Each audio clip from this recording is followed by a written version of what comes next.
بسم اللہ الرحمن الرحیم، الحمدللہ رب العالمین والصلاة والسلام علی خاتم النبیین۔ ناظرین کرام السلام علیکم۔ تسلیم احمد صابری آپ کا خیر مقدم کرتا ہے پروگرام مدحت خیر البشر پہ۔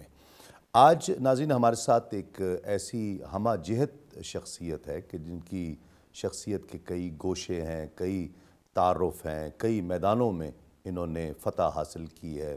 درس و تدریس سے آپ کا تعلق رہا، پھر میوزک سے آپ کو شہرت ملی، پھر جذبہ جو انسانی خدمت کا جو جذبہ آپ کے اندر پیدا ہوا اور اس کو انہوں نے اپنی پہچان بنایا۔ بہت کم ایسا ہوتا ہے کہ وہ شخصیات جو شہرت کی بلندیوں پر پہنچ جائیں وہ اس شہرت کو دوسروں کے لیے استعمال کریں۔ اپنی شخصیت، اپنے نام، اپنی پہچان، اپنے لائف سٹائل کے لیے استعمال کرنا اور چیز ہے، لیکن اپنی اس نیک نامی کو، اپنی شہرت کو خدمت خلق کے جذبے کے ساتھ اس کو استعمال کرنا، یہ ہم بہت کم دیکھتے ہیں۔ اس شخصیت میں اللہ کا یہ فضل بھی شامل رہا ہے۔ پھر سیاسی حوالہ بھی ہے تو وہ بھی گویا انسانی خدمت کے ہی تعلق سے ہے، اسی جذبے سے ہے۔ یقیناً آپ پہچان گئے ہوں گے، آپ کے، ہمارے، ہم سب کے بہت پسندیدہ ابرار الحق۔ السلام علیکم۔ وعلیکم ابرار بھائی السلام بہت شکریہ، آپ نے وقت دیا آج کے اس پروگرام کے لیے۔ ابرار بھائی آپ سب جانتے ہیں، بس میں ایک فارمیلٹی کے طور پر کہہ رہا ہوں کہ آپ ہلال احمر پاکستان کے چیئرمین بھی ہیں اور سہارا ویلفیئر، سہارا فار لائف ٹرسٹ جو آپ کا اپنا ادارہ ہے جس کے آپ بانی بھی ہیں اور چیئرمین بھی ہیں۔ اس کے علاوہ آپ کا جو ہاسپٹل ہے وہ بھی چل رہا ہے، تو یہ سب چیزیں آپ کے تعارف میں شامل ہیں۔ کیسے اپنی زندگی کو جب پیچھے جاتے ہیں، بچپن میں کیسا دیکھتے ہیں، کس ماحول میں براٹ اپ ہوا؟ ناظرین جاننے کی کوشش کریں کہ یہ سارے جذبے آتے کیسے ہیں، وہ بچپن کیسے آتا ہے؟ وہ اتنے سارے آپ نے تعارف کرا دیے، مجھے وہ بھگت کبیر کا ایک شعر کہنا پڑ رہا ہے کہ میرا مجھ میں کچھ نہیں، جو کچھ ہے وہ تیرا، اور تیرا تجھ کو سونپ دوں، کیا لاگے ہے میرا۔ اور اگر تعارف اصل کوئی پوچھے کہ کیا ہے تو وہ یہی کہ ایک بیٹا ایسے والدین کا جن کی بہت ساری دعائیں اس کے لیے ہیں، اور ایک ایسی ماں جس کو میں نے رو رو کے اپنے لیے دعائیں کرتے ہوئے سن لیا، اور جو انہوں نے ان دعاؤں میں کہا مجھے لگا کہ جیسے کاتب تقدیر لکھ رہا ہو اور وہ لکھوا رہی ہوں۔ تو وہی ہوا میرے ساتھ۔ میں بڑا ہی حیران بھی ہوتا ہوں کبھی کبھار۔ اس کے علاوہ اور کیا تعارف ہے؟ انسان مٹی ہے، مٹی میں کیا تھا اس نے، دیکھ فریدہ مٹی کھلی، مٹی اندر مٹی ڈلی، مٹی ہنسے مٹی روے، انت مٹی دا مٹی ہوئے۔ یہ کہنا اس لیے پڑتا ہے کہ واپس اپنے آپ کو اوقات میں لانا بڑا ضروری ہے۔ اب باقی بچپن عام بچوں کی طرح گزرا، تھوڑا سینسیٹیو تھا میں، نیچر میری باقی بچوں سے اس حوالے سے مختلف تھی، اور موسیقی چاہے وہ کوئی قرآن پڑھ رہا ہوتا تھا اور ٹیون اگر اس کی بہت اچھی ہوتی تھی تو میں جھومنے لگتا تھا، یعنی لحن اور ترنم جو ہے اپیل کرتا تھا۔ بالکل۔ والد صاحب صبح جب اٹھتے تھے تو قرآن کی تلاوت جو ہے وہ کانوں میں پڑتی تھی۔ نعت شریف بھی میں نے اپنے بڑے بہن بھائیوں سے سیکھی، اور اس طرح سے میرا الحمدللہ ایک سر کے ساتھ ایک تو میرا رشتہ جڑا۔ اور پھر جس اسکول میں میں گیا، میں بڑا لکی رہا کہ وہاں کی جو پرنسپل تھیں وہ ایک بہت بڑی لیڈر تھیں، اور انہوں نے اس اسکول کے اندر بچوں کی تربیت بہت اچھی کی اور ڈسپلن ان کو سکھایا۔ اور بڑی ہی امپورٹنٹ بات یہ ہے کہ ہم ویلیو سسٹم جو ہے وہ انکلکیٹ کریں بچوں میں، جس میں محب وطنی ہے، جس میں family value system, religious value system دونوں ہیں۔ وہ اقدار آنی چاہیے، اقدار وہ اسکول میں سکھائی جاتی تھیں۔ اور میں اکثر کہتا ہوں کہ گھر بھی شکر ہے الحمدللہ کہ اس زمانے میں بانگ درا بال جبرائیل پڑھنا لازمی ہوتا تھا ہمارے گھر، وہ کمپلسری تھی والد صاحب کی طرف سے، لے کر بیٹھ جاتے تھے اور ہمیں سمجھانے کی کوشش کرتے تھے۔ بہت ہی ارلی چائلڈہڈ میں سچ پوچھیں تو بہت ہی کم سمجھ میں آتا تھا، بچے تھے، مگر وہ کوشش ہاتھ میں آ جاتی تھی. پھر یہ بہت سب سے ساری بڑی یاد ہو achievement گئی, بہت ساری علامہ کا کلام جو ہے وہ زبانی یاد ہو گیا. اور پھر اب جب ہم پڑھتے ہیں تو کچھ سمجھ میں آتا ہے تو باخدا رونگٹے کھڑے ہو جاتے ہیں. مگر وہ علم کے موتی کتابیں اپنے آبا کی جو دیکھی ان کو یورپ میں تو دل ہوتا ہے اسی پر. کبھی ہے نوجوان مسلم تدبر بھی کیا تو نے. سو وہ ہر جگہ وہ یاد آتا ہے, وہ ریلیونٹ ہوتا ہے. قرآن کی تفسیر ہی ہے. تو ہم یہ بات کر رہے تھے کہ اگر ارلی چائلڈہڈ کی آپ بات کر رہے تھے, اس میں اگر ہم اپنے بچوں کو آج اقبال پڑھا دیں نا ڈھنگ سے تو بائی گاڈ ہمیں اور کچھ کرنے کی تعمیر سازی ہے وہ آسان ہو جاتی ہے, اس طرف سفر جو ہے وہ کردار سازی آسان ہو جاتی ہے انسان کی زندگی, کیونکہ سکسیس کو ڈیفائن ہی اور طرح سے کرتے ہیں نا. واہ واہ واہ. ہم لوگ تو زیادہ پیسہ کما لیا تو سکسیسفل ہو گئے, یہ سکسیس تھوڑی ہے جب تک دونوں دنیاؤں میں ہمیں کامیابی نہ ملے. والد صاحب کہا کرتے تھے خوش کتنے ہیں آپ اور آپ کے ارد گرد لوگ کتنے خوش ہیں آپ سے, یہ ہے. اور اللہ خوش ہے, یہ نہیں, یہ بڑا امپورٹنٹ ہے کیونکہ الٹیمیٹلی سو یہ دو چار چیزیں میں اس لیے بعض اوقات کہہ دیتا ہوں کہ یہ بچوں کے اندر یہ انکلکیٹ کرنا اور پیرنٹس کی بہت بڑی ذمہ داری کہ آج ہم صرف اقبال کے افکار ان تک پہنچا دیں کسی بھی طرح سے تو ہمیں معاشرے کی تشکیل میں ایک اچھے مثبت معاشرے کی بڑی آسانی ہوگی. بہت اچھی بات ہے کہ آپ وقت کے دھارے پر بچوں کو چھوڑ دیں کہ وہ ٹھیک ہو جائیں گے اور خود ٹھیک ہو جائیں گے, اور سوشل میڈیا کے رحم و کرم پہ چھوڑ دیں تو یہ ممکن نہیں ہے آپ کو تعمیر سازی. اچھا, جو شخصیت کی جو گرومنگ کرتی ہے وہ ایک چیز میری نظر میں وہ ٹیچنگ ہے. آپ نے وہ بھی کی, یعنی وہ بہت ہیلپ فل رہتی ہے. ٹیچنگ کی طرف کیسے آئے, اور ٹیچنگ تو انسان کو انسان بنا دیتی ہے. آپ نے درست فرمایا. کامیاب ترین لوگ جو ہیں دنیا کے, جنہوں نے اپنا مقام پیدا کیا, ان کے اندر ایک قدر مشترک ہوتی ہے کہ ان کو اچھے اساتذہ کرام مل جاتے ہیں, اچھا تعلیمی ادارہ مل جاتا ہے. جتنے بھی بڑے لوگ ہیں ان کو اگر آپ دیکھ لیجئے. سو میں سمجھتا ہوں کہ تعلیم اور پھر اچھے اساتذہ کرام کا مل جانا خوش قسمتی ہے. میں اپنے آپ کو اچھا استاد تو نہیں کہوں گا, مجھے بہت اچھے استاد ملے, اور پھر ہم تو اس نے کہا تھا نا سرسری ہم جہاں سے گزرے ہیں ورنہ ہر جہاں دیگر تھا, جو تھوڑا بہت حاصل کر سکے. مگر موقع مل گیا, اگرچہ میں ایک ٹیکنیکل نوعیت کا سبجیکٹ جسے جغرافی کہتے ہیں, خشک بھی کہتے ہیں لوگ اسے, وہ پڑھاتا تھا اور ایچ ایس این کالج میں پڑھاتا تھا. تو وہاں ماحول بھی ذرا فرق ہوتا ہے, مختلف بیک گراؤنڈ سے لوگ آتے ہیں, بالخصوص آپ سمجھ لیجئے ایلیٹ کلاس جو ہے, رولنگ ایلیٹ کہیں تو زیادہ مناسب ہوگا. تو اس طرح کے بچے ہوتے تھے. تو آن دا لائٹر سائڈ جب میں نے پوچھا ایسے بچے, میں نے کہا ہاں بھائی سندھ کا گورنر کون ہے, تو ایک بچہ کھڑا تھا, سر میرے ابو ہیں سر. اچھا فلاں جگہ کا وہ وزیر اعلیٰ کون ہے, سر میرے ابو ہیں. سو اس لیول کے بچے جو ہیں وہاں پہ پڑھتے تھے. لیکن ساتھ ہی ساتھ جب آپ پڑھا رہے ہوتے ہیں جغرافی کے ساتھ, پھر بھی آپ کو کردار سازی کا موقع ضرور مل جاتا ہے, کیونکہ وہ آپ کو دیکھ رہے ہوتے ہیں, آپ کی باتیں سن رہے ہوتے ہیں, ٹیچر کی رسپیکٹ ہوتی ہے. ایک تو میری کوشش یہ ہوتی تھی کہ میں ان کو رسپیکٹ دوں. پچھلے دنوں مجھے ایک ڈی پی او ایک ضلع کے ملے, اور انہوں نے اتنی مجھے رسپیکٹ دی, اور میں اللہ کا اتنا شکر ادا کیا. وہ میرے اسٹوڈنٹ تھے. اچھا. ہاں, اور وہ کہنے لگے کہ سر آپ کو اندازہ نہیں ہم آپ سے کتنا پیار کرتے ہیں. ہم اکثر آپس میں یہ بات کرتے ہیں کہ وہ ایک ٹیچر تھے جنہوں نے ہمیں کبھی ہاتھ تک نہیں لگایا, اور انہوں نے کبھی ایسا ورڈ نہیں بولا جس سے ہم ہرٹ ہوئے ہوں کبھی, ورنہ کئی دفعہ تلخ ہو جاتے ہوں گے ٹیچرز, مجھے ان کا پتہ نہیں. سو انہوں نے مجھے یہ جب بات کی تو مجھے بڑا خوشی ہوئی. تو مجھے لگا کہ جس سے وصول ہو جاتی ہے نا کوئی قیمت, تو دوستی ان کے ساتھ ضرور تھی, اسٹوڈنٹس کے ساتھ گپ شپ بھی ہوتی تھی, مگر میں ان کو رسپیکٹ دیتا تھا. اس کا فائدہ یہ ہوتا ہے کہ آپ جب رسپیکٹ دیتے ہیں ان کو عادت پڑ جاتی ہے, اور پھر آپ کو ڈانٹنا نہیں پڑتا, صرف ذرا سی رسپیکٹ واپس لینی ہوتی ہے. تو وہ ان کو لگتا ہے کہ کچھ ہم نے لوز کیا ہے, تو وہ اس کو گین کرنے کے لیے آپ کی بات بھی مانیں گے, اور وہ ایک ایسا پیارا رشتہ ڈیولپ ہو جاتا ہے جو ہونا بڑا ضروری ہے. اگر آپ وہی کردار سازی کی بنیاد عزت سے ہی ہے, رسپیکٹ سے ہی بنیاد ہے. ایک بچے کو آپ کمپلیٹ شخصیت سمجھیں, اور اتنا ایسا خوبصورت کینوس جس کو آپ کو اللہ نے موقع دے دیا کہ اس کو میں اب کیا ڈیزائن کروں, کتنی بڑی رسپانسبلٹی ہوتی ہے. راہ چلتے ہوئے شخص کے اوپر بھی ذمہ داری ہوتی ہے کہ وہ بچے کو اچھی بات. آپ کو پتہ ہے میرے بڑے بھائی ایک بار کہنے لگے کہ میں چھوٹا سا تھا, تو میں اپنے گھر کی ٹیبل تھی تو اس کو میں تھوڑی سے توڑ رہا تھا. تو ایک بزرگ پاس سے گزرے, انہوں نے کہا بیٹا کیوں توڑ رہے ہو, نہیں کرو. تو کہنے لگے, میں نے ان سے کہا انکل آپ کو کیا ہے, یہ تو ہماری ہے نا, میں توڑوں یا نہیں توڑوں. تو انہوں نے کہا نہیں بیٹا یہ صرف آپ کی نہیں ہے, یہ اس ملک کی بھی ہے.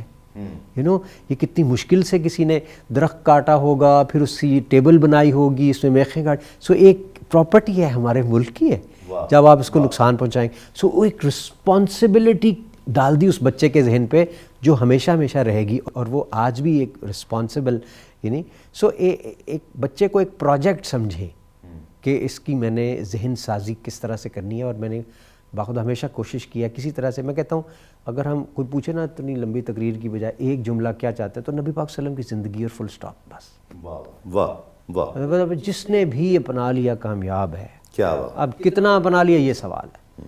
سو ہماری کوشش یہ تھی کہ ان کو چھوٹے چھوٹے حصے بھی سنائیں. پھر ہم دین سے حوالے سے بات کرتے ہوئے بعض اوقات تھوڑے شرماتے اور گھبراتے بھی ہیں کہ اچھا جی آپ تو سنگر ہیں اور آپ دین کی باتیں کر رہے ہیں سارا. میں کہتا ہوں چلو میں گناہ گار ہوں, لیکن جو اچھی چیزیں ہیں وہ تو ویسٹ نے بھی اپنائی ہیں. اسمائل از اے چیریٹی نبی پاک صلی اللہ علیہ وسلم نے فرما دی, ٹھیک ہے, وہ اپنا کے اپنے مال کے نقائص بتاؤ. سو بتاتے ہیں نا, وہ ہم لوگ چھپاتے ہیں تو اس میں کامیابی ان کو ملتی ہے, کیونکہ بزنس میں جاپان جب لکھ دیتا ہے کہ یہ 5A اسٹینڈرڈ کی گاڑی ہے تو سارے تسلیم کر لیتے ہیں جاپان نے لکھا ہے, بالکل صحیح لکھا ہوگا, بغیر پیسے بھجوا دو لے آؤ گاڑی, ویسی ہوگی جیسے انہوں نے بولا ہے. کتنا بڑا کریڈیبلٹی. سو ایک بڑا اعتبار اور ٹرسٹ بن گیا نا, کس وجہ سے جو آپ کہہ رہے ہیں سرکار وہ اس سیرت کو فالو کر کے, جتنا اور جو بھی اس کو فالو کرے گا, چاہے وہ کرسچن ہے کسی مذہب, وہ کامیاب اتنا ہی ہوگا جتنا وہ اس پہ دنیاوی اعتبار سے. اچھا, ٹیچنگ کے بعد آپ کا سنگنگ شروع ہوتی ہے, کیسے سنگنگ کی طرف آنا کیسے ہوا؟ پھر آپ نے اس کے لیے لکھنا بھی خود ہی شروع کر دیا, کچھ اس میں آپ کے میسیجز ہوتے تھے, کچھ مطلب ایک روایت سے بھی ہٹے آپ, جو روایتی پن تھا میوزک کا کہ اس سے بھی آپ تھوڑا سا ہٹے, اس میں درس بھی ہے, میسیج بھی ہے نوجوانوں کے لیے, کیا ہوا تھا اچانک یہ؟ مجھے خود نہیں سمجھ آ رہی. میرے والدین کی خواہش تھی کہ میں CSP افسر بنوں, اور اس کے اوپر انہوں نے بڑا مجھے کہا کہ بھئی تم محنت کرو. اس حوالے سے میں نے ماسٹرز بھی کیا. والد صاحب کی یہ بھی خواہش تھی کہ مجھے قانون کے بارے میں بھی پتہ ہونا چاہیے, one must know law of the land. اور میں نے ان سے اگری کیا کہ واقعی جہاں بندہ رہ رہا ہو. سو میں نے قانون بھی ذرا پڑھ لیا. FEL بھی اس وقت 2 سال کا ہوتا تھا, تو میں نے 2 سال پڑھ لیا. پہلے سال کے بعد دوسرے میں منتقل ہونے کے لیے FEL دینا پڑتا تھا, تو میں نے دے کے پاس کر لیا. دوسرا میں نے پڑھ کے ایگزامز نہیں دیے, میں نے ماسٹرز کیا قائد اعظم یونیورسٹی اسلام آباد سے, اور پھر میں یہاں آ گیا. سو CSS کی تیاری کر رہا تھا جن دنوں میں HSN کالج بھی گیا, اور اس کے بعد وہ ایک گانا ایسے ہی شوق تھا بچپن سے تھوڑا تھوڑا میوزک کا, تو وہ ایک لکھا گیا مجھ سے, اور میں نے اپنے بڑے بھائی سے شیئر کیا. تو وہ کہنے لگے یار کمال ہے, یہ تو بڑا زبردست گانا ہے. سو میں نے کہا کیا کریں, کہتے ہیں اس کی تم ریلیز کرو اس کو. تو والد صاحب نئے نئے ریٹائر ہوئے تھے اور وہ زمینوں پہ گئے ہوئے تھے, تو میں نے کہا وہ ڈانٹیں گے تو کیا کریں, پھر اوپر نام کسی اور کا دے دیتے ہیں البم کا. ہاں یہ بھی ڈسکس ہوا. کہتے نہیں تم فکر کیوں کرتے ہو, کچھ نہیں کہتے وہ. میں نے کہا آپ کو پتہ ہی ہے. کہتے ہیں کہ میں ان سے کر لوں گا بات, کرو کچھ نہیں ہوتا. تو میں نے پھر وہ ڈر ڈر کے اپنا نام دے ہی دیا.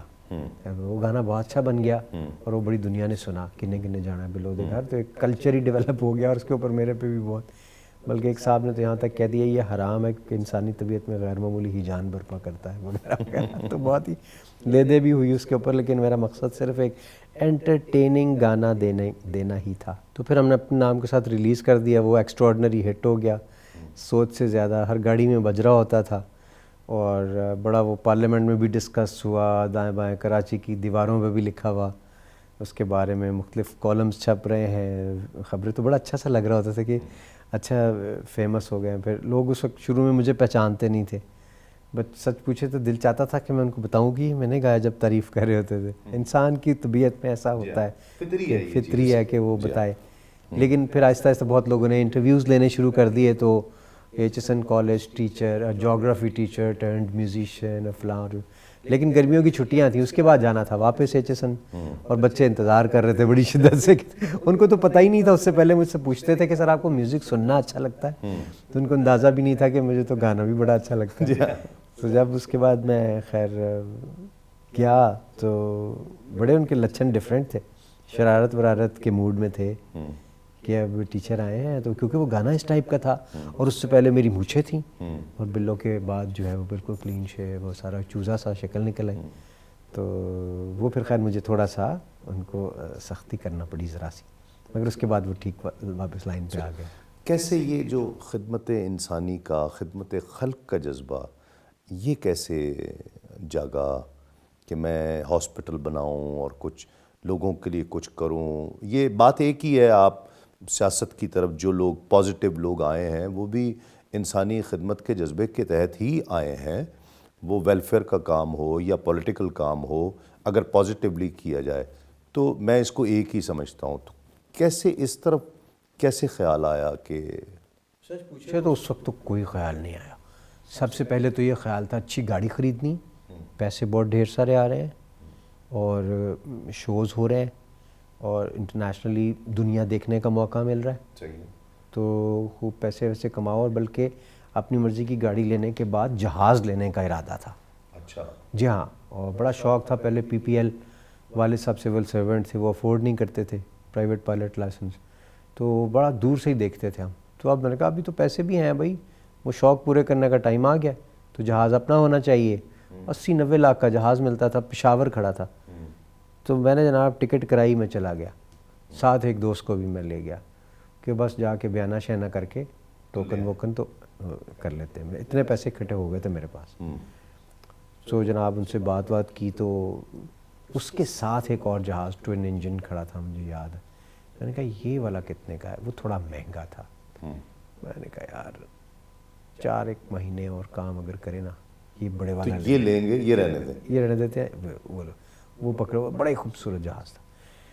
تو طے کر لیا اور واپس آئے تو 4 فروری 96 کو بائی مدر پاسڈ ہو گئی. تو بالکل ایک جس طرح 180 ڈگری چینج نہیں آتی لائف میں, وہ تھی. اور ایسے لگ رہا تھا کہ اب ڈپریشن اور اس کے علاوہ اور کچھ بھی نہیں ہے, زندگی تو میرے لیے ختم ہے. میری سب سے قیمتی چیز جا چکی تھی دنیا سے, اور کچھ دن تو مجھے ہوش ہی نہیں تھا. پھر اس کے بعد بلکہ اس کے بعد نارمل لائف شروع ہو بھی جاتی ہے, بٹ سچ پوچھیں تو والدین کے بعد کچھ نہیں ہوتا. پھر مجھے شو بھی کر رہا ہوتا تھا, مجھے شو کے دوران لوگ ناچ رہے ہوتے تھے پاگلوں کی طرح, اور مجھے والدہ یاد آ رہی ہوتی تھی اور میں اندر سے رو رہا ہوتا تھا. تو میں سوچتا تھا میں کیا کروں, میں کس کے لیے زندہ ہوں, میں کیا. تو اللہ نے ذہن میں ڈالا کہ یہ ہسپتال بناؤ امی کے نام پہ, تو تمہیں نا ایک وجہ مل جائے گی. جینے کی. کچھ بھی مانی والا نہیں لگ رہا تھا, پیسے آ رہے ہیں. تو میں ایسے دیکھتا تھا اچھا یہ پیسے ہیں, کیا کروں میں. تو کچھ بھی اچھا نہیں لگ رہا ہوتا تھا. انٹرنیشنل کانسرٹ مجھے یاد ہے, امریکہ کا ٹور آیا, میں تھرو آؤٹ روتا ہوا گیا. جہاز میں بھی اکیلا بیٹھا ہوں, تو ایک طرف میں سیٹ لے کے, تو اس پہ واپسی پہ بھی ادھر بھی, وہ سارا عجیب تھا. تو پھر یہ ذہن میں آیا نا, تو مجھے تھوڑا تسلی ہوئی, سکون ہوا کہ امی کے نام پہ ہسپتال بناؤ. تو جیسے ہی میں نے وہ پہلے تو لوگوں سے ڈسکس کیا تو مذاق ہی اڑایا, سچ پوچھے تو کسی نے, لوگوں نے کہا کہ یہ نہ کرو, تم ہمارے بس کی بات نہیں ہے. تو بڑے بھائی سے بات کی. پیک فیم پر انسان ایسا سوچنے لگے تو لوگ مذاق اڑاتے ہیں کہ یہ تم یہ کس طرف جا رہے ہو. ہاں ایسے ہی بڑے بھائی سے ڈسکس کیا تو انہوں نے کہا انشاءاللہ. وہ فوج میں تھے, میں نے کہا پھر چھوڑیں فوج, آ جائیں, چیف آف آرمی اسٹاف نہیں بننا آپ نے. تو انہوں نے کہا اچھا چلو. وہ پھر لاہور سے ان کی پوسٹنگ کہیں ہو گئی تھی, انہوں نے فوج چھوڑی, وہ آگے. گھر کا گراج تھا, اس کے اندر ہم نے آفس بنایا, ایک ٹیبل اور ایک کرسی رکھ کے ہم نے وہ چھپوائی تھوڑی سی کہ پیپرز, اور ہم نے کام شروع کیا اور رجسٹر کرا دی organization. That is how we took off. آج ہم الحمدللہ 4.5 کروڑ ہر مہینے کی سیلریز دیتے ہیں. اس کا میں نے تصور بھی نہیں کیا. ہاسپٹل پچھلے 20 سال سے چل رہا ہے الحمدللہ. 42 لاکھ مستحق مریضوں کا مفت علاج کر چکا ہے. Medical colleges up and running since 5 years. اور پہلا بیچ ہمارا 100 بچوں کے ڈاکٹرز کو ہم اس سال پروڈیوس کر رہے ہیں, پاکستان کو تحفہ دے رہے ہیں. ہر سال 100 ڈاکٹرز اور پیرامیڈکس اور بہت سارے اور انسٹیٹیوشنز. ابھی اس کو یونیورسٹی بنانے جا رہے ہیں انشاءاللہ بہت جلد. اور کینسر ہاسپٹل جو تکمیل کے آخری مراحل میں, رمضان المبارک ابھی انشاءاللہ اس میں اس کی OPD کا افتتاح جو ہے وہ ہوا۔ اب بھی میں اس کیفیت کو لفظوں میں تو نہیں بیان کر سکتے. آپ نے یہ سب کچھ کر کے دکھایا کہ میں کیسے تبدیل ہو گیا ہوں, میری زندگی کیسے تبدیل. اب یہ سب کچھ کرنے ایک وہ جینے کا سہارا بھی مل جاتا ہے. جینا تو پڑتا ہے, زندگی تو گزارنی پڑتی ہے. اب کتنا والدہ کو جب سوچتے ہیں یا والد صاحب کو جب سوچتے ہیں تو وہ کیا کیفیت, اب بھی وہی کیفیت ہے؟ وقت کے ساتھ ساتھ کیفیت وہ تو نہیں رہتی, مگر وہ تو اندر کہیں رہتے ہیں نا. جو ڈیمیج ہو گیا وہ ڈیمیج تو اندر رہتا ہے.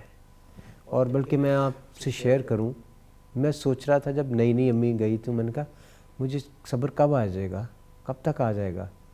میں یہ پوچھتا تھا لوگوں سے کہ آ جاتا ہے, کتنی دیر کے بعد آتا ہے.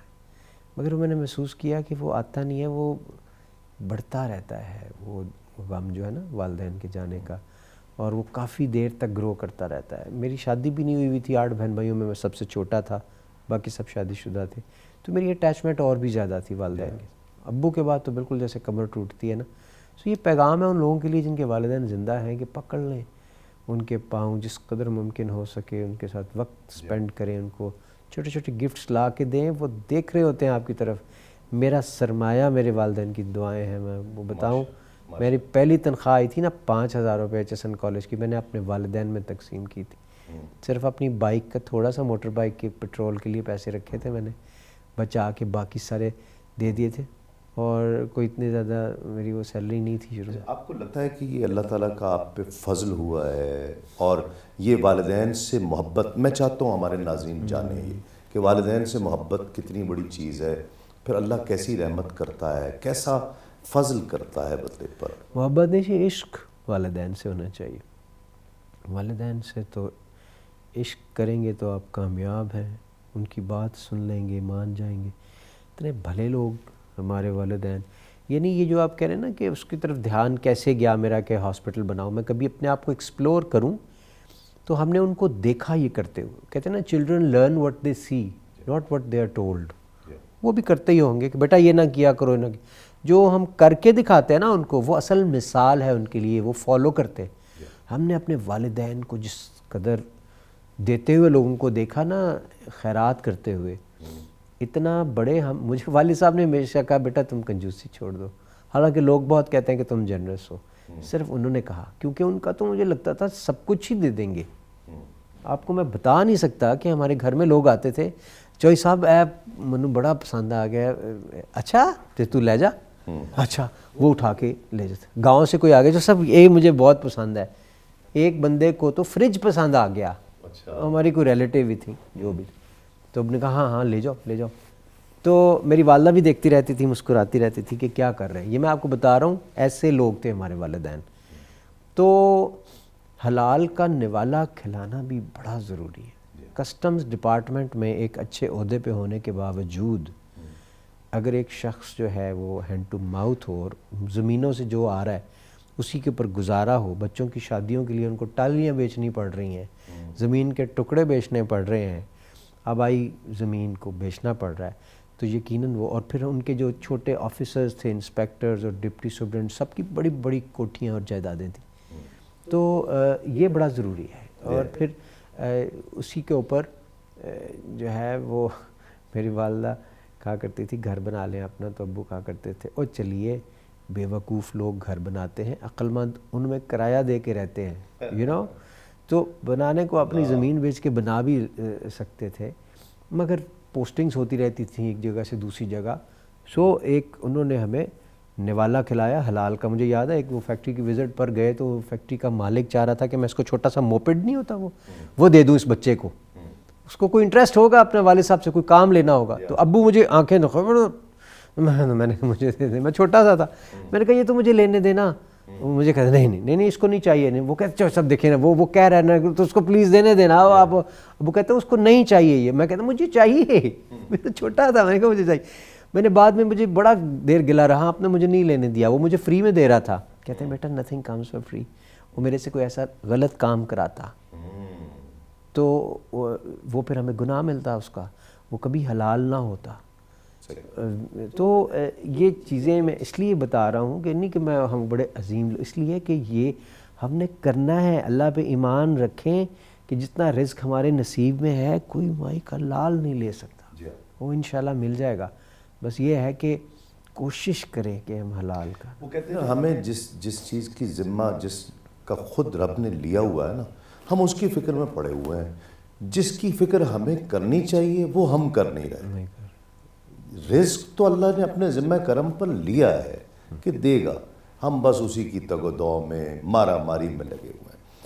پہلی حاضری یاد ہے، یہ تو بھول جانے والی چیز نہیں ہے. سرکار کی بارگاہ میں جب کعبۃ اللہ پر پہلی نظر پڑی اور روضہ رسول پر پہلی حاضری ہوئی، وہ زندگی بھی گزر جائے 100 سال بھی تو وہ لمحہ بندہ بھول نہیں سکتا. صحیح کہہ رہے ہیں، صحیح کہہ رہے ہیں.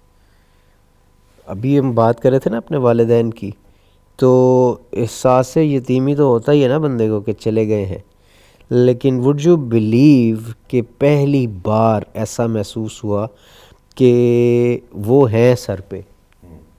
جب میں حج پہ اپنی بڑی بہن کے ساتھ گیا اور گاڑی ہماری مڑ رہی تھی اور وہ مڑی اور روضہ مبارک کی طرف جا رہے تھے، ان کے مینار مجھے نظر آئے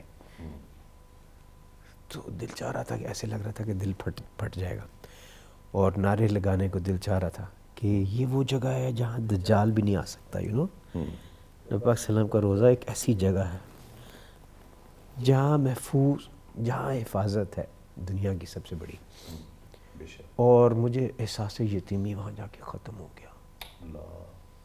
وہ ایک واحد جگہ ہے جہاں پہ مجھے لگا میرے پاس سب کچھ ہے، دنیا کی ساری نعمتیں ہیں، یہ وہ دربار ہے دنیا کا سب سے بڑا، اس کے بارے میں ہم کچھ بھی نہیں کہہ سکتے. ہم کیا کہہ سکتے ہیں کہ وہاں جا کے کیا فیلنگز ہوتی ہیں. آپ سب جاتے ہیں، میں تو گنہگار ہوں. وہ بہت ہی ظاہر ہے مجھے وہ یاد ہے ایک لمحہ. اس کے بعد بھی واقعات ایسے ہوئے.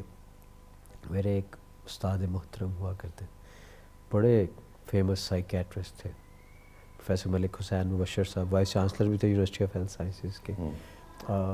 سائیکیٹرسٹ جو دنیا کے بڑے نا، ڈیوڈ گولڈبرگ، اسٹیفرڈ کلارک، اس لیول کے تو دنیا میں ان کا نام تھا.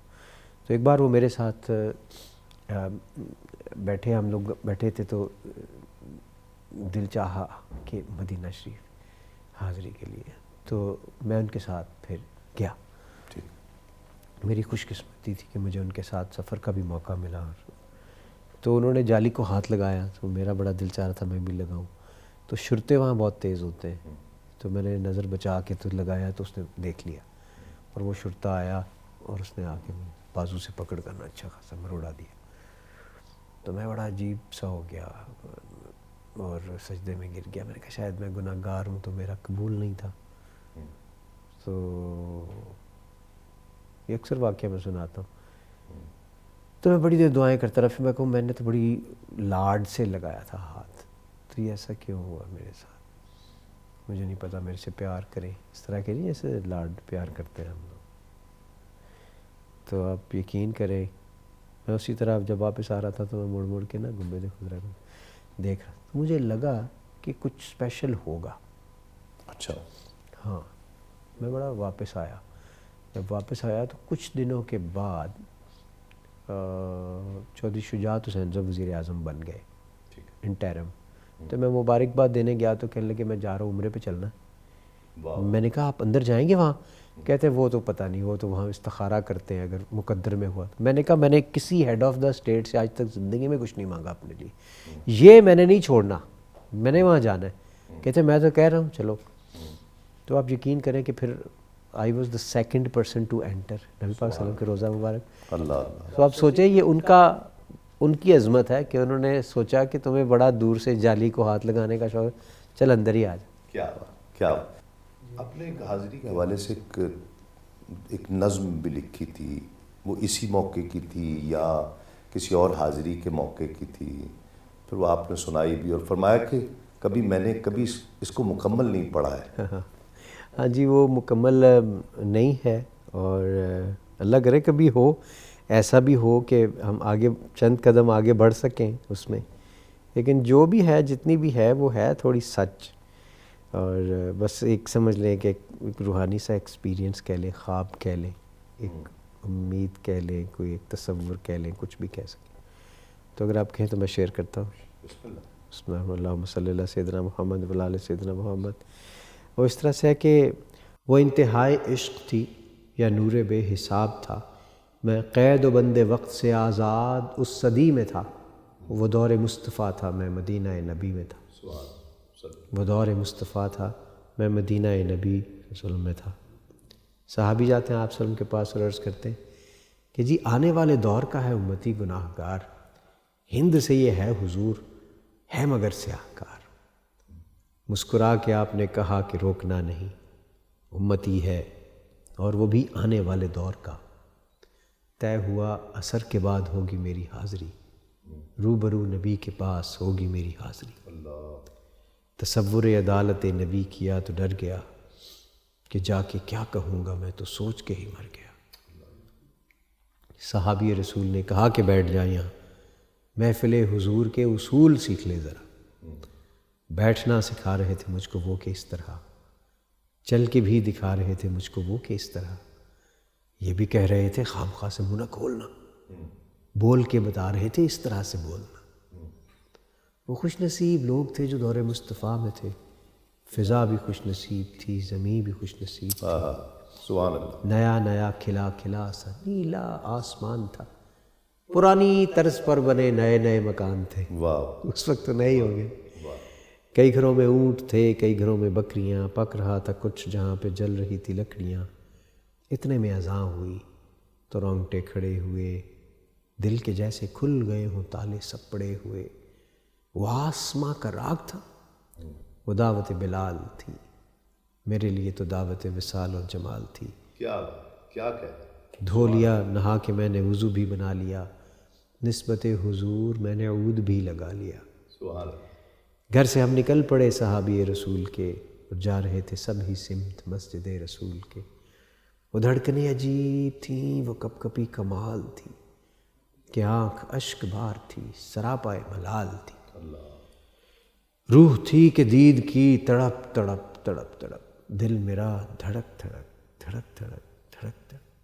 ہر قدم پہ بڑھ رہا تھا شوق دید مصطفیٰ، اور ہر قدم پہ گھٹ رہا تھا فاصلہ حضور سے. کیا. یہاں تک جب میں نے لکھی تھی تو یہ نہیں تھی. پھر آگے لکھا کہ مسکرا کے دیکھتے تھے یوں صحابہ کرام، جیسے کہ وہ جانتے ہوں کون ہے یہ نوجوان. دیکھ کے صحابیوں کی پیاری پیاری داڑیاں، جانے کیسے رک گیا میں چوکھٹے حضور پہ، کہ سنت رسول کے بغیر کیسے جاؤ گے، یہ نہ ہو کہ پھیر لے حضور چہرہ قمر. جیسے ہی بھلا خیال دل کو میرے آ لیا، نسبت حضور میں نے چہرہ بھی سجا لیا. نسبت حضور میں نے چہرہ بھی سجا لیا. اللہم صلی اللہ علیہ وسلم. ابھی تک تو یہیں تک بس پہنچا. کیا کہنے. اللہ اور اللہ کرے کہ وہ حاضری ہو اس بارگاہ میں، اس تصور کے ساتھ، اس تخیل کے ساتھ. کچھ یاد ہے کچھ جب پہلی کعبے پر نظر پڑی تو کیا مانگا تھا؟ ہاں عجیب بھی آپ کہیں گے اچھا یہ کیا مانگ لیا. بڑا مجھے لوگوں نے کہا کہ یہ مانگ لینا وہ مانگ لینا. پھر ایک نے بڑی چلاکی والی ایک مجھے چیز بتائی، ایک کام کرو ایسے مانگ لینا تم کہ یا اللہ آج میں جو جو مانگتا رہوں وہ مجھے آپ دیتے رہے. سبحان اللہ. تو بات یہ نا کہ ادھر جا کے چلاکیاں تو سب نکل جاتی ہیں نا. وہ تو نیتیں دیکھتا ہے. ہاں عجیب چیز مانگی گئی مجھ سے. میں بڑا حیران ہوا کہ میں نے شہادت مانگ لی، پتہ نہیں کیوں اللہ کی راہ میں. اب جب میری نظر پڑی پتہ نہیں کیوں، میں نے اس کے بارے میں سوچا ہوا نہیں تھا اس وقت، لیکن مجھے لگا کہ شاید شہید کا بڑا رتبہ ہوتا ہے، کوئی اس کا حساب کتاب نہیں ہوتا، یقیناً یقیناً یقیناً نبی پاک صلی اللہ علیہ وسلم کے قریب ہوتا ہے. اور یہی میں نے جب میری پہلی نظر پڑی تو میں نے یہی مانگ لی. ہم تو یہ کہیں گے کہ یہ دعا آپ کے حق میں، ہمارے حق میں، ہم سب کے حق میں یہ قبول ہو. یہ کون شخص ایسا ہوگا کہ جو یہ تمنا نہ کرے. جانا تو ہے اس دنیا سے ایک دن، اور یہ شہادت کی موت. اللہ آپ کو مبارک کرے یہ دعا. اور ایک دو چیزیں چھوٹی چھوٹی پوچھ کر میں ہم پھر چہرہ شناسی آپ دنیا میں گئے، چہرہ دیکھ کر پڑھ لینا، سمجھ لینا، ہے کوئی یہ فن ہے؟ اور کچھ آپ اس فن سے واقف ہیں، چہرہ دیکھ کر سمجھ جاتے ہیں بندے کو؟ انسان کو پڑھنا دنیا کا مشکل ترین کام بہت ہے، مشکل۔ اور جو لوگ کلیم کرتے ہیں نا، وہ میرے حساب میں اتنا مشکل کام ہے کہ بہت بڑا کلیم ہو جاتا ہے کہ میں چہرہ پڑھ کے انسان کے بارے میں، کیونکہ چہرے اکثر دھوکہ دیتے ہیں، اور never go on face values, یہ میں نے چیز۔ لیکن ایک عجیب واقعہ میرے ساتھ ہوا، ایک بار نہیں کئی بار ہوتا ہے، یہ ایک عجیب بات ہے ویسے، کہ جب آپ ایک تسبیح مجھے کسی بزرگ نے دی، وہ میں کرنے لگ گیا۔ اس سے پہلے تو مجھے لوگوں کی پہچان بالکل نہیں تھی۔ جو بھی اچھی انگریزی بولتا تھا اور بہت آرٹیکولیٹ ہوتا تھا، مجھے وہ بندہ پسند آ جاتا تھا، اور میں چاہتا تھا کہ اس کو کسی طرح سے سہارا میں لے لوں اور یہ کام کرے، اور جتنی تنخواہ کہے گا میں اس کو دے دوں گا، فلاں یہ وہ ہمارے کام آ جائے گا، یا اس طرح کا کوئی۔ لیکن مجھے دو چیزوں نے اس کے بارے میں پرسپیکٹیو چینج کر دیا۔ ایک پروفیسر ملک حسین مبشر صاحب، جو وائس چانسلر تھے یونیورسٹی آف ہیلتھ سائنسز، میں ان کا ذکر کر چکا ہوں، انہوں نے کہا کچھ لوگ ہوتے ہیں سائیکوپیتھس، یاد رکھنا کہ سائیکوپیتھس جو ہیں ان میں کچھ قدریں مشترک ہوتی ہیں۔ کیا کہتے ہیں؟ ایک تو وہ، اس کو میں مثال دوں گا ایک کیکٹس ٹری کے ساتھ، جو بیوٹیفل ٹو لک ایٹ ہے نا، وہ دیکھنے میں بڑا پیارا لگتا ہے، سو جو وہ بھی پیارا لگتا ہے۔ دوسرا ڈزنٹ بیئر اینی شیڈو، جی کوئی اس کا سایہ نہیں ہے، doesn't bear any fruit, anyone who comes close gets hurt, ٹھیک ہے؟ سو سائیکوپیتھ کی یہ دو تین نشانیاں ہوتی ہیں۔ اچھی بات کی، بہت اچھی بات۔ ٹھیک ہے، دو تین باتیں، ایک تو beautiful to look at, doesn't bear fruits, کسی کو وہ فروٹ نہیں دیتا، شیڈو نہیں ہوتا اس کا، نہ سایہ ہے نہ سمر ہے، نہ سایہ ہے نہ سمر ہے، اور جو بھی قریب آتا ہے اس کو وہ ہرٹ ہوتا ہے۔ ایک تو یہ چیز ہوگی۔ دوسرا جو ایک روحانی اینگل سامنے آیا وہ عجیب تھا، کہ میں نے وہ تسبیح پڑھنی شروع کی تو مجھے جو لوگوں کے ساتھ میں گلے ملتا ہوں تو مجھے بڑا فیئر آئیڈیا ایک دم سے وہ ایک دم سے ہونا شروع ہوتا ہے اس کے بارے میں نا، کچھ وائبس آتی ہیں، وائبز آتی ہیں۔ ہاں اچھا، اب جو آپ کہیں گے یہ بات کسی اور طرف نکل جائے گی، اگر آپ کہیں تو میں آپ کو سنا دیتا ہوں واقعی۔ میں اپنے بڑے بھائی کے آفس میں داخل ہوا تو ایک شخص باہر نکل رہا تھا، تو مجھ سے برار بھائی السلام علیکم، تو مجھے گلے ملا۔ میں نے کہا وعلیکم السلام۔ جب گلے ملا تو مجھے لگا یہ مرڈرر ہے۔ اچھا، ہاں، میں نے کہا یہ تو قاتل ہے، اس کو قتل کیے میں، تو مجھے عجیب سا لگا۔ پہلے اس کو جانتے نہیں تھے؟ نہیں، میں نہیں جانتا تھا۔ تو میں نے کہا اور آپ کیسے ہیں؟ میں ٹھیک ٹھاک ہوں بھائی۔ میں نے کہا، انہوں نے اپنا تعارف بھی کرایا اور پھر یہ کہہ کے وہ چلا گیا۔ تو میں اندر گیا بھائی، تو میں نے کہا یہ بندہ کون تھا؟ کہنے لگا یہ وہ نارووال کا فلاں۔ میں نے کہا یہ قاتل ہے؟ کہتے نہیں، پاگل ہو سیدھے گیا۔ ہی پوچھ لیا؟ ہاں، پوچھ لیا۔ میں نے کہا قاتل ہے؟ کہتے نہیں، پاگل ہو رہا ہے، کیوں؟ میں نے کہا پتہ نہیں۔ میں نے کہا مجھ سے گلے ملا، مجھے لگا یہ قاتل ہے بہت بڑا۔ کہتے نہیں بالکل بھی نہیں یار، ویسے تو ٹھیک ہے، ڈنڈی پٹی ہے مسالہ، لیکن ایسا قتل کچھ نہیں ہے۔ اگلے دن صبح مجھے بھائی جان کا فون آتا ہے، ہم سے کہتے ہیں ابرار ذرا بتاؤ تم نے کل کے بارے میں کیا کہا تھا؟ میں نے کہا کون؟ وہی جو میرے کل آفس سے نکل رہا تھا لڑکا، اور تم نے کہا تھا کچھ اس سے گلے میں۔ میں کہا ہاں کہ وہ قاتل ہے۔ تم کیوں کہا تھا؟ میں نے کہا پتہ نہیں کیوں، کیا ہوا ہے؟ کہتا اس نے یار 7 بندے مار دیے نارووال۔ اچھا، ایک واقعہ، پھر اس کے بعد دوسرا واقعہ، تیسرا واقعہ، اور وہ میں جب کسی سے گلے ملتا ہوں تو پہچان جاتے ہیں، تو مجھے کافی آئیڈیا ہو جاتا ہے۔ یہ پتہ نہیں کیا ہے، ہو سکتا ہے اتفاق ہوتا ہو یا بہت سینسیٹیو ہو گیا ہوں میں اس تسبیح کی وجہ۔ مجھے تو کسی کے بارے میں کچھ پتہ نہیں چلتا تھا، میں سب کو پارسا اور نیک ہی ابھی بھی سمجھتا ہوں، مجھے لگتا ہے سب بہت اچھے ہیں، میرے سے تو اچھے ہی، لیکن وہ کچھ وائبس آ جاتی ہیں، کچھ وائبز عجیب سی آتی ہیں مجھے، کہ وہ اچھا جو نفرت کر رہے ہوتے ہیں ان کی بھی آ جاتی ہیں، اور جو محبت کر رہے ہوتے ہیں ان کی، اور اللہ کی ولیوں کی عجیب وہ ایسا لگتا ہے کہ آپ جیسے اپنے تکیے کو نہیں آپ نے جپھی ڈالی، ایسا لگتا ہے، اتنا اطمینان ہوتا ہے، اتنا سکون ہوتا ہے کہ مجھے لگتا ہے کہ یار اور ایسے لوگ بھی ہیں، ایسے لوگ بھی بڑے ہیں۔ نفرت کے بارے میں لوگوں کو یہ ضرور کہنا چاہوں گا، نفرت نہ کریں، کیونکہ نفرت اپنے لیے نہ کریں، بندہ ہوتا ہے نا اچھا نفرت نہ کریں، بندہ کہنا سب کو معاف کر دو، تو لوگ کہتے ہیں نہیں وہ ایک آدھ بندہ ایسا اس کو تو نہیں میں چھوڑوں گا، باقیوں کو کر دوں گا معاف، اس کو نہیں کروں گا، تو اسی کو کرنا پڑے گا. ہے سچ ہے لیکن مشکل ہے. مشکل ہے. اور کیوں کرنا ہے کہ نفرت کی وجہ چاہے جائز ہو وہ اپنے چہرے پہ ہی نظر آ جاتی ہے. نفرت کا جو اثر ہے، اس کے اثرات ہیں نا، وہ اپنے اوپر ہی نظر آتے ہیں. اس لیے اس سے اگر ہم بچ جائیں تو ہماری دعائیں قبول ہونا شروع ہو جائیں گی. سب سے بڑی بات یہ ہے کہ نفرت اگر نہیں کریں گے نا، اس کا ایک امپیکٹ مجھے لگتا ہے یہ ہوتا ہے کہ آپ کی دعائیں قبول ہونا شروع ہو جاتی ہیں. وہاں پر کتنا یقین ہے آپ کو؟ پورا پورا. اور وہ دعا بدل دیتی ہے سب کچھ. بالکل بدل دیتی ہے، سارا کچھ بدل دیتی ہے. میں دعاؤں والا بیٹھا ہوں نا ادھر. کچھ لوگ عقل والے ہوتے ہیں، کچھ انٹیلیجنٹ ہوتے ہیں، کچھ وائز ہوتے ہیں، یہ ادھر کچھ دعاؤں والے ہوتے ہیں. سو یہ دعاؤں والے بیٹھے ہوئے ہیں ادھر. واہ. رمضان کیسے گزارتے ہیں؟ زیادہ رمضان مقدس یہ مہینہ. اچھا رمضان ہوتا تھا کہ آخری 10 دن ادھر ہی گزرتے تھے، مدینہ شریف، اور عمرہ بھی کر لیتے تھے. اب اللہ کرے کہ اس سال موقع مل جائے. ورنہ پہلے جو ہمارے رمضان المبارک میں ہمارا رمضان باقی لوگوں کی سے تھوڑا مختلف اس طرح ہوتا ہے کہ ہمیں زکوٰۃ اکٹھی کرنی ہوتی ہے جو ہسپتال میں پورا سال استعمال ہوتی ہے، وہ رمضان المبارک میں اکٹھی ہوتی ہے. تو ہمیں ٹیلی تھونس کرنے ہوتے ہیں، ہمیں فنڈ ریزنگ ڈنرز کرنے ہوتے ہیں، افطار پارٹیز کر لیتے ہیں، ہم لوگوں کے پاس جاتے ہیں. اکٹھا کرنا ہوتا ہے سارا. بالکل. شیخ الاسلام ڈاکٹر محمد طاہر القادری صاحب اس کے حوالے سے کیا کہیں گے، اور اس منہاج رمضان جو ٹرانسمیشن ہے اس حوالے سے، جو منہاج القرآن کا کام ہے اس حوالے سے؟ یار یہ بڑے بھلے لوگ ہیں.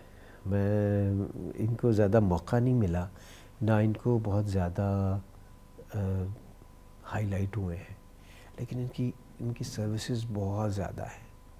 بس مجھے یہ افسوس ہوتا ہے کہ لوگوں کو پتہ نہیں ہے کہ کتنا بڑا آدمی ہے. ہاں اتنا بڑے آدمی ہے، کتنی سروسز ہے.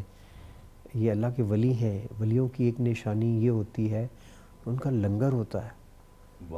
تعلیم کا لنگر یہاں چل رہا ہے، شادیوں کا لنگر یہاں چل رہا ہے، سب سے بڑا درود شریف کا لنگر چل رہا ہے. وہ آئیڈیا مجھے اتنا پسند آیا، میں بیان نہیں کر سکتا. خربوں میں درود پڑا جاتا ہے. سوچے نا ذرا. سو ایک انڈسٹری لگ گئی نا درود شریف کی. کیا ہمارے ایک بزرگ کہا کرتے تھے ہم لوگ چاہتے ہیں سب کروڑ پتی ہو جائیں. وہ کتنے خوش قسمت لوگ اور کتنے کم ہوتے ہیں تعداد میں جو درود شریف میں کروڑ پتی ہو کے جاتے ہیں.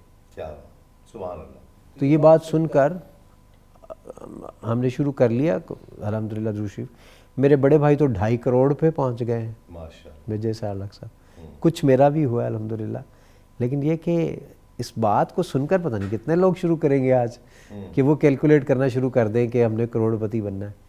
کیونکہ باقی کروڑ پتی بہت ہو گئے ہیں دنیا میں پیسے والے. جو ادھر جا کے نا درود شریف میں کروڑ پتی ہوں گے نا، ان کی لائن میں حضرت علامہ محمد اقبال بھی کھڑے ہوں گے. سوچیں ذرا. ہاں جی کتنے بڑے بڑے لوگ ہوں. ہاں. اور خود اللہ تعالیٰ کی ذات درود شریف پر بھیجتی. سوچے ذرا کتنا بڑا ایک عمل ہے. تو اس میں اگر ہم یہ کریں تو شیخ الاسلام کے بارے میں میرا یہی ہے کہ بہت ہی ہمہ جہت قسم کی شخصیت ہے. ان کے سوشل ویلفیئر کے حوالے سے بے شمار پروجیکٹس ہیں جو کام کر رہے ہیں، اور ابھی بھی تشنگی موجود ہے کہ کچھ کر لیں، کچھ کر گزریں. کیا کر لیں، کتنا بڑا کر لیں، کتنا زیادہ کر لیں. تو اللہ تعالیٰ ان کو اجر دے اس دنیا میں بھی اور آخرت میں بھی. ان کو صحت، زندگی، تندرستی عطا فرمائے. ان کی اولاد بڑی نیک ہے. ان کے اولاد میں جو بچے ان سے جو میں ملتا ہوں وہ ماشاءاللہ ان کی تربیت دیکھ لیں. اور وہ بھی اسی طرح سے یونیورسٹی چلا رہے ہیں. کتنا بڑا اللہ نے ان کو موقع دیا. اور بس میں ان سے یہی کہتا ہوں کہ اپنے کام کی تشہیر بھی کیا کریں تاکہ اور بھی لوگ فالو کریں ان کو. اور ایسے اچھے لوگ جو ان کو سارے سب کو ملنا چاہیے. ہم نے تو ایک MOU بھی سائن کیا ہے منہاج کے ساتھ تاکہ بلڈ ڈونیشن کے حوالے سے. ہاں جی.